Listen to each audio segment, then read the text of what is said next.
তুরস্ক বাংলাদেশে অস্ত্র বিক্রি করতে চায় বলে জানিয়েছেন বাণিজ্য উপদেষ্টা শেখ বশির উদ্দিন। বৃহস্পতিবার সচিবালয়ে তুরস্কের বাণিজ্যমন্ত্রী ওমর বুলাতের সাথে দ্বিপাক্ষিক বৈঠক শেষে এই তথ্য জানান বাণিজ্য উপদেষ্টা। তিনি বলেন, দুই দেশের সামরিক সহযোগিতার ক্ষেত্রে বাণিজ্যিক দিক নিয়ে আলোচনা হয়েছে। গার্মেন্টস, ফার্মেসি, খাদ্যসহ অর্থনৈতিক ক্ষেত্রে বিনিয়োগ সহ নানা বিষয়ে আলোচনা হয়েছে। বাংলাদেশ চাইলে তুরস্ক আলাদা ইকোনমিক জোন করে দিতে আগ্রহী জানিয়ে শেখ বশির উদ্দিন বলেন, বাংলাদেশে তারা বিভিন্ন ক্ষেত্রে $300 মিলিয়ন বিনিয়োগ করেছে। এ সময় বাণিজ্য উপদেষ্টা জানান, বিগত সরকারের সময় দুর্বৃত্তায়নের মাধ্যমে টিসিবির কার্ড দেওয়া হয়েছিল, একই পরিবারের অনেককে দেওয়া হয়েছিল। বাজার নিয়ে আসন্ন রমজানে কোনো সমস্যা হবে না বলেও জানান বাণিজ্য উপদেষ্টা। মানবতা বিরোধী অপরাধের মামলায় জামায়াত নেতা এটিএম আজহারুল ইসলামের মৃত্যুদণ্ডের রায়ের বিরুদ্ধে রিভিউ আবেদনের শুনানির জন্য আগামী 23 জানুয়ারি দিন ধার্য করেছেন আপিল বিভাগ। বৃহস্পতিবার প্রধান বিচারপতি ড. সৈয়দ রেফাত আহমেদের নেতৃত্বে 5 বিচারপতির আপিল বেঞ্চ এই আদেশ দেন।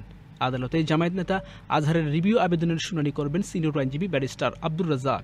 আজ এক ফেসবুক পোস্টে এই তথ্য নিশ্চিত করেছেন সুপ্রিম কোর্টের আইনজীবী শিশির মনির। 2014 সালের 30 ডিসেম্বর মানবতা বিরোধী অপরাধের মামলায় জামায়াত নেতা এটিএম আজহারুল ইসলামকে ফাঁসিতে ঝুলিয়ে মৃত্যুদণ্ডাদেশ দেন আন্তর্জাতিক অপরাধ ট্রাইব্যুনাল। এরপর 2019 সালের 23 অক্টোবর আজহারের মৃত্যুদণ্ডের রায় বহাল রাখেন আপিল বিভাগ।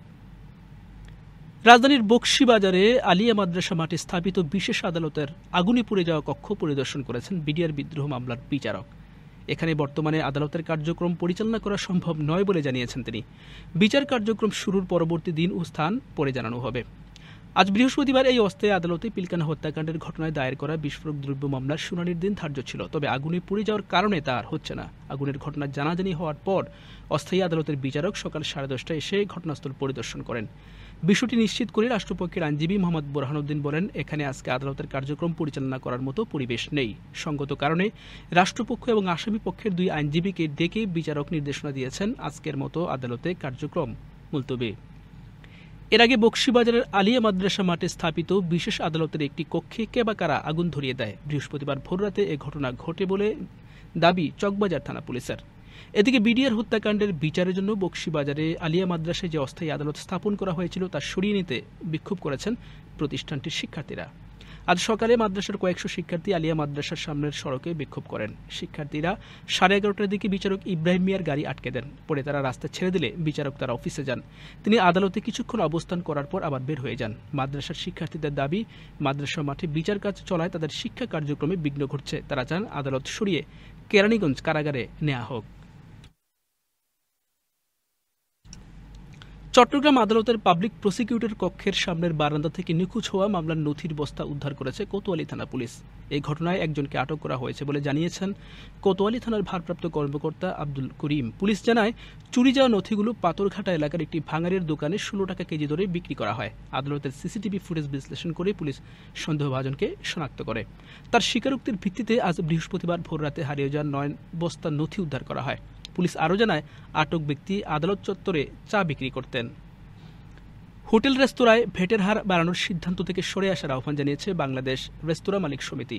এই সিদ্ধান্ত থেকে সরে না এলে অনির্দিষ্টকালের জন্য রেস্তোরাঁ বন্ধের হুমকি দিয়েছে তারা।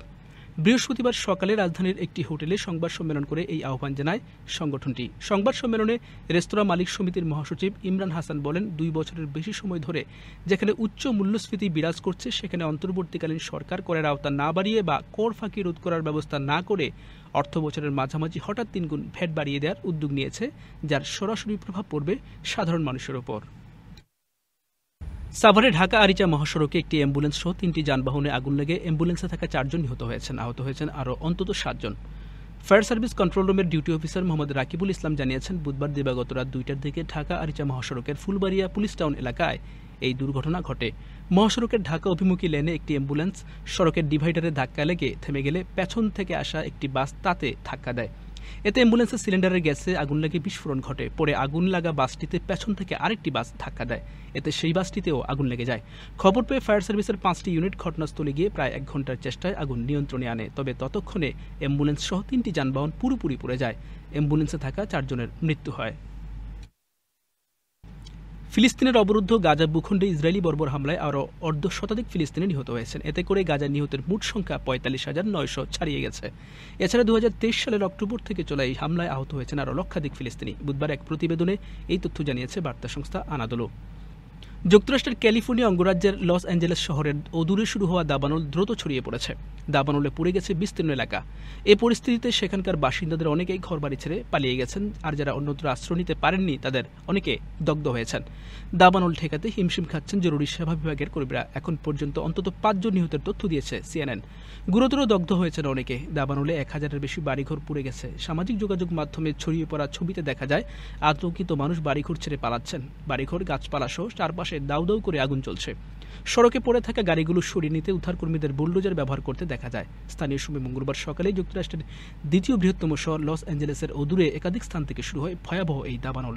এরপর তা দ্রুত ছড়িয়ে পড়তে শুরু করলে হাজার হাজার মানুষ বাড়িঘর ছেড়ে অন্যত্র আশ্রয় নিতে শুরু করেন। ইউক্রেনে ভয়াবহ বোমা হামলা চালিয়েছে রাশিয়া। এতে কমপক্ষে ১৩ জন নিহত হয়েছেন, আহত হয়েছেন আরও অনেকে। ইউক্রেনের দক্ষিণাঞ্চলীয় শহর জাপোরিজিয়ায় রুশ সামরিক বাহিনীর হামলায় হতাহতের এই ঘটনা ঘটে। বৃহস্পতিবার এক প্রতিবেদনে এই তথ্য জানিয়েছে সংবাদ মাধ্যম আল জাজিরা। প্রতিবেদনে বলা হয়েছে, জাপোরিজিয়ায় রাশিয়ার বোমা হামলায় অন্তত ১৩ বেসামরিক নাগরিক নিহত এবং প্রায় ৩০ জন আহত হয়েছেন বলে কর্মকর্তারা জানিয়েছেন। এদিকে রাশিয়ার অ্যাঙ্গেলস শহরে সামরিক বিমান ঘাঁটির তেলের ডিপোতে হামলা চালিয়েছে ইউক্রেন। এ সময় আগুন নেভাতে গিয়ে ২ দমকল কর্মীর মৃত্যু হয়েছে। ইউক্রেনীয় সেনাবাহিনীর পক্ষ থেকে জানানো হয়েছে, তারা রাশিয়ার তেলের ডিপোতে আঘাত আনতে সক্ষম হয়েছে। হামলার ফলে তেলের ডিপোটি ধ্বংস হয়েছে বলে দাবি করা হয়েছে। ইংল্যান্ডে প্রথম পরীক্ষায় ব্যর্থ হওয়ার পর আশা করা হচ্ছিল দ্বিতীয় দফায় উতরে যাবেন সাকিব আল হাসান, কিন্তু চেন্নাইতে দেওয়া দ্বিতীয় পরীক্ষাতেও পাশ করতে পারেননি বাংলাদেশের শীর্ষ অলরাউন্ডার। গত বছর সারের হয়ে কাউন্টি খেলতে গিয়ে বোলিং অ্যাকশন সন্দেহজনক হিসেবে রিপোর্টেড হয় সাকিবের। ওই ম্যাচের আরও ২ মাস পর আসে বোলিং অ্যাকশনের ত্রুটির খবর। ইংল্যান্ডের লাভবারু বিশ্ববিদ্যালয়ের ল্যাবে অ্যাকশনের প্রথম পরীক্ষায় অংশ নেন সাকিব, তাতে উতরাতে পারেননি তিনি। গত ২১ ডিসেম্বর চেন্নাইতে আরেক দফা পরীক্ষা দেন সাকিব, এবারও তিনি ব্যর্থ হয়েছেন। সাকিবের এই পরীক্ষার ফলের অপেক্ষায় ছিল বাংলাদেশ ক্রিকেট বোর্ড PCB। এর উপর নির্ভর করে আগামী মাসে চ্যাম্পিয়ন্স ট্রফির দলে রাখা হবে কিনা তা নিয়ে ভাবছিল তারা, কারণ ১২ই জানুয়ারির মধ্যে দিতে হবে দল।